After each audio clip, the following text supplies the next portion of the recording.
how could we prevent or reverse these fires that you mentioned in the body, which are caused by malnutrition and not taking the right food choices?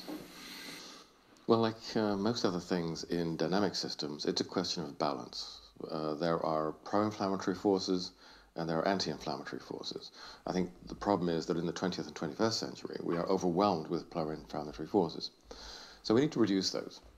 That's a start. And then we build up the anti-inflammatory forces as well. The pro-inflammatory forces would include things like smoking, for example.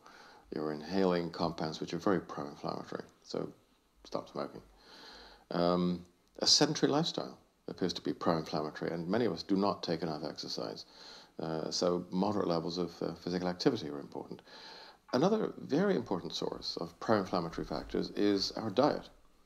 A diet which, thanks to the industrialization of food processing, has an omega-6 to 3 ratio, which is excessively high. And that foments chronic inflammation.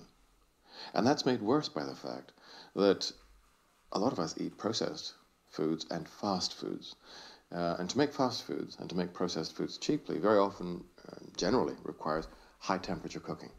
When you produce foods with high temperatures, a rather different kind of chemistry starts to occur in the food. It produces advanced glycation end products and advanced lipoxidation end products called AGEs and ales. And so when we eat those, they create pro-inflammatory climate in the body as well. So all of those things, bad. The anti-inflammatory components that we should increase include the beta-glucans, the 1,3,1,6 beta-glucans, which act at the level of the innate immune system, making it more effective, so that infections are less likely to continue grumbling on for long periods of time, which is chronic inflammation. An effective acute inflammatory response, like the response to a bee sting, that's healthy. The beta-glucans help that.